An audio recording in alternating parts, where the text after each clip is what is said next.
Oi oi everyone, this is Planet Dead and I come with a bit unusual unboxing video since it's been my birthday and I got lots of stuff, and I'll do this video in two parts. And for the first part I'll show ah, the Warhammer End Times Nagas book, the book set. This is the hardback or hardcover, which way you wanna put it. Hardcover version comes with this casing, nice case, really cool art.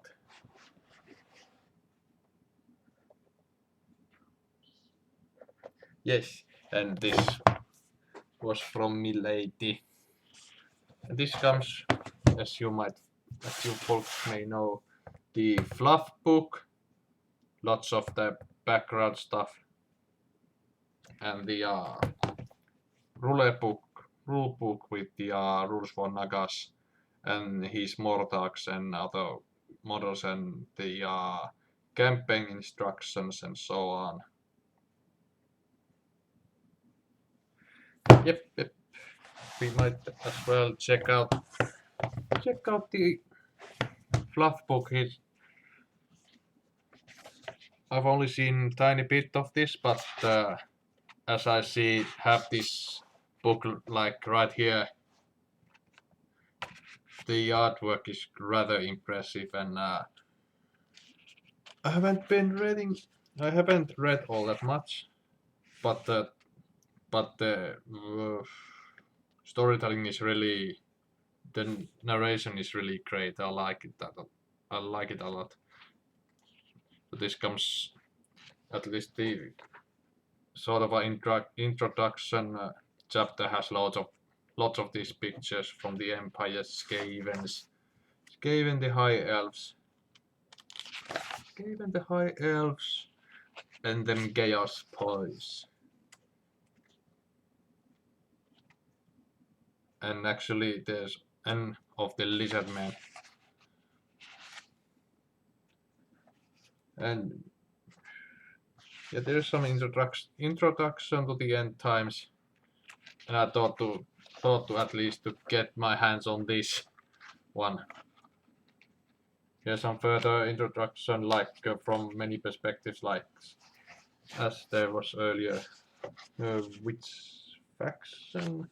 I think this was the Chaos Warriors, and here's some introduction stuff of the Dark Elves, High Elves.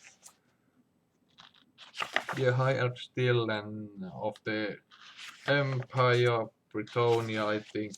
Next, no, the Beastmen, and so on and so on. I won't be giving spoilers, since if you wish to read this yourself, or if you wish to get spoiled, just get your own copy of this. And I really recommend, like, if you even have, or if you even haven't had any Warhammer novels, I warmly recommend this, whether you have read the Warhammer novels or not. And if you haven't read the novels, you'll fall in love with this, as I really did. Really cool stuff in here, and the narration and the storytelling feels really professional, and like milady is studying literature, she could maybe describe it more after reading some of it herself, perhaps.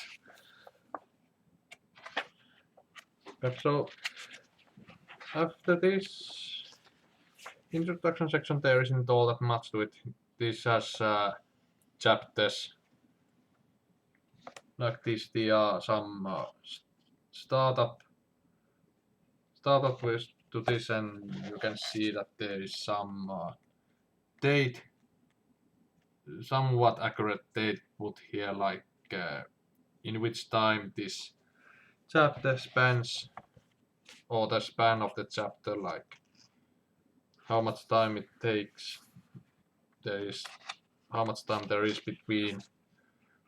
within chapter, and so forth.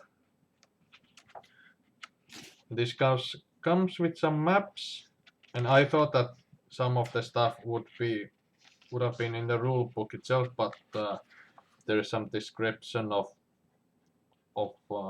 as this is, as you might guess, is involved with the undead, the vampire counts, and perhaps yeah, with the Tomb Kings there is some camping map here, and as of the major battles there is some like preface to it, like the assemblance of Bretonian forces, for example, and on the next page, the Black Host, the assembly of it, like what kind of troops there are, the Morthark schools and skeletons and grave guards and such. And yeah, there is the description of of each major battle. And almost sneezed.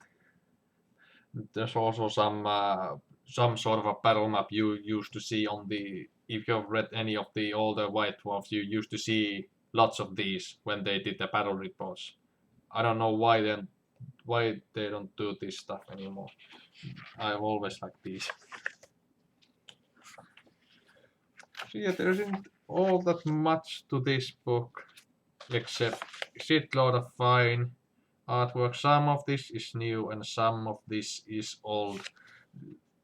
You may recognize this from the Zombie Regiment book. Not the book, the box.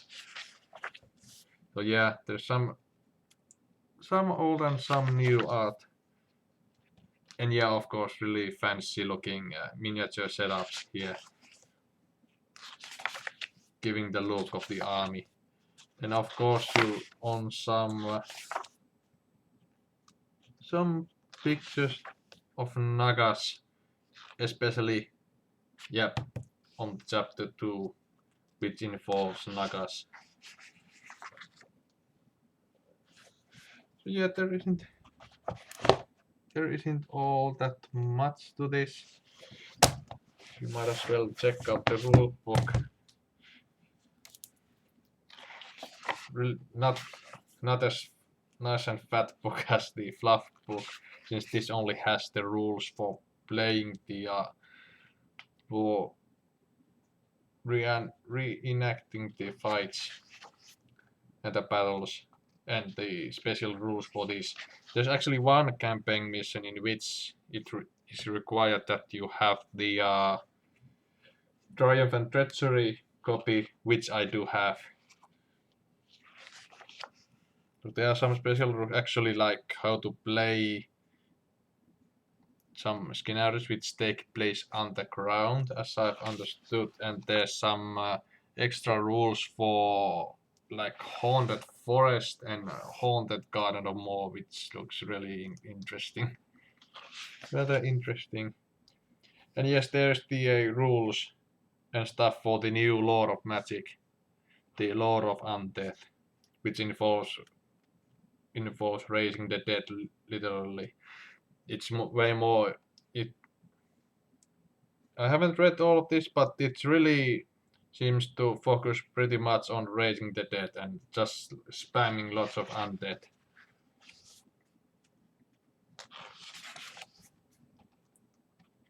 And there's the rules for assembling the undead legions. This will be a spoiler, but you will be able to use both the vampire counts and the Tomb Kings. And here are the standard the End Times Armies rules. These are a bit different from what's in the last book on the Arkhound book. I recall that in the army there barely is any restrictions. Like you can assemble any kind of an army. That here you usually have the limitations of which percentage of your forces must constitute of the how much core units you must have and how much points the heroes or lords have use tops. but I heard that on the arcade book there is no such limitations, that you can basically have any kind of setup you want. There isn't all that much to this. Now we have the stats. Here's the Nagas. Really bad as mofo, and you may see or may not see that Nagas costs 1000 points, and which isn't really a wonder since he has quite fancy stats. If I can zoom this a bit, I'll show you like weapon skill 7, ballistics 7, strength 7, toughness 7, 7 wounds, initiative of 6, 6 attacks, and so on. And he has an extra wizardly level, and he basically, at least on one scenario, Nagas himself forms one army, and the Tomb Kings form another. So Nagas really can spam lots of troops. So Nagas really is an army itself in itself, as he can spam lots of undead. At least when I read one battle report on White Wolf, it really seemed that he can really spam lots of the undead, and he's really hard to kill only if you have some heavy war machinery like cannons and such. Even dragons don't really matter. Maybe like if you get to spam dragons at him, you could have a chance, but some single lords are really hard put to it. You'd really need some always strike first units against this guy. And some lots of catapults and cannons to fire at him. And here we have the Mortax and Manfred. Archon the Black. Archon the Black and the stats, and of the Neverata, and doesn't all that much. I don't know if this is any new, but there's the stats for Krell and for Vlad. I think that Vlad maybe got tiny bit more buffed. I don't know about the points. He still has the point cost of 500, which I think was in the Vampire Count's army book to begin with, but he may have some new rules. I'm not sure. I haven't studied or made any comparison. And here we have the Mortarks. They seem rather good. I haven't, still haven't read all that specifically. That what's the catch with these? Like I'm not sure if these are like flying monsters or what they are. At least they cause terror, which is nice. And here we have also some rules for Fallen, Herald of Sigma, and for some Chaos dudes, like just for Chrome the Conqueror, nothing else. And here we have the scenarios, descriptions, how to play these, how the map layout, how to lay out the map, and to which area to each site deploy, and so forth, and what are the victory conditions. There's mostly like some of the Bretonia Empire dwarf versus perhaps Chaos and the Vampire Counts, and then of course the Tomb Kings. But yeah, this is pretty much it, without giving all that much spoilers. Yeah, this was really lovely to have. Thanks to milady again for getting me this. And another gift which I got was a gift card to Fantasiapelit, a retailer of Games Workshop stuff. I got a gift card, so in the next video you'll see what I got there. So I'll see you soon. Bye bye.